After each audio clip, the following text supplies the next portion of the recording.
मित्रांनो, आज दुपारपर्यंत आपल्या सर्व शिक्षक बांधवाचं आणि भगिनींचं शेवटचं रिव्हिजन सुरू होतं. उद्या आता TETचा पेपर द्यायसाठी जायचं आणि अचानक बातमी आली की TETचा पेपर फुटला. खरं तर यावेळी अनेक प्रचंड मोठे आव्हाने स्वीकारून सर्व शिक्षकांनी चांगला अभ्यास केला होता. पहिली TET आपण दिली होती 2025च्या नोव्हेंबरमध्ये. तेव्हा अनेकांना वाटलं की TET कॅन्सल होईल. त्याच्यामुळे काहींनी फॉर्म भरले नाही, काहींनी दिली नाही, काहींनी सिरियस घेतली नाही आणि सर्वांनी असं ठरवलं होतं की उन्हाळ्यामध्ये आपल्याला चांगला वेळ मिळतो म्हणून आपण जून 2026ची TET देऊया. नोव्हेंबर 2025ला सुद्धा असंच BLOचं भरपूर काम आलं होतं अनेक शिक्षकांकडे. त्यामध्ये त्यांचा वेळ गेला.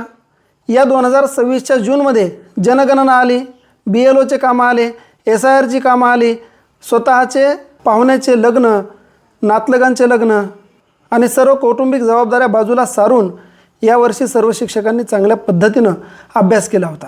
फेब्रुवारी 2026ला CTET होती, परंतु सेंटर दूर 180 किंवा 150 किलोमीटरच्या आसपास येतात. त्याच्यामुळे सर्वांनी तिथेसुद्धा बऱ्याच जणांनी CTETचा पेपर दिला नव्हता. कारण आपल्याला माहिती होती की हक्काच्या आपल्या सुट्ट्या होत्या उन्हाळ्याच्या आणि त्यामध्ये आपण चांगला अभ्यास करू आणि आपण जून 2026चा पेपर देऊ. आणि झालंही तसंच.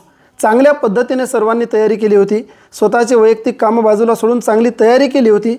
आणि आज दुपारी अचानक बातमी आली, TETचा पेपर फुटला आणि TET परीक्षा पुढे ढकलण्यात आली.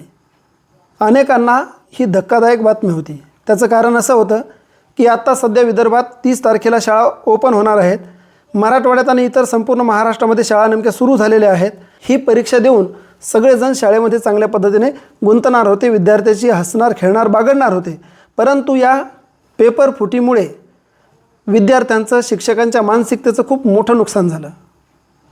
नुकताच आता मी सुद्धा SIRचा भला मोठा पेटारा घेऊन तो 1300 फॉर्म घेऊन घरी आलो. ते 1300 फॉर्मसुद्धा मला भरायचे आहेत. SIRचं कामसुद्धा करायचं आहे. शाळा सुरुवातीला किती कामे असतात आपल्या सर्वांना माहिती आहेत. ते सगळे कामंसुद्धा करायचे आहेत. ऑनलाईन कामंसुद्धा करायचे आहेत. मुख्याध्यापक ऑनलाईन कामात गुंतलेला आहे. शिक्षक BLO, SIR जनगणनेमध्ये गुंतलेले आहेत. तरीसुद्धा आपण आपल्या पद्धतीनं कामे करून TETची तयारी केली होती. आता आपले वैयक्तिक कामे किंवा आपल्या वैयक्तिक अडचणी शासनाला काही घेणं देणं नसताना आपल्याला करावं लागतं, कारण आपण पगार घेतो असं गव्हर्नमेंटचं म्हणणं आहे. ठीक आहे, बरोबर आहे. परंतु आम्ही आमचे सगळे कामं, वैयक्तिक कामं बाजूला करून आम्ही आमचे कामं करत होतो. TETची परीक्षासुद्धा आम्ही देणार होतो. आम्ही TETची तयारीसुद्धा केली होती. परंतु शासनाला आपली कामं दिरंगाई जमणार नाही. शासनाला आपल्या कामात दिरंगाई पाहिजे नाही. वेळेवर कामं पाहिजे. शिक्षकांनी ती कामं केलीच पाहिजे अशी शासनाची अपेक्षा आहे. ती पण आम्ही पुरवलीत. आपण पुरवली ती गोष्ट. परंतु मग आता परीक्षा परिषद पुणे यांनी केलेली चूक, त्याची शिक्षा आम्ही का भोगावी? सर्व शिक्षकांनी. परीक्षा परिषद किंवा ही यंत्रणा आमचा हा गेलेला वेळ परत आणून देऊ शकते का? वेळेची भरपाई कोणी भरून देऊ शकते का?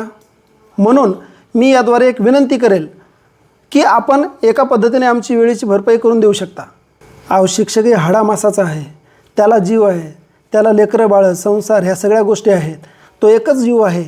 तो एकच जीव किती कामं करणार? निवडणूक आयोग म्हणते राष्ट्रीय काम आहे. शालेय शिक्षण विभाग म्हणते हे सुद्धा महत्त्वाचं काम आहे.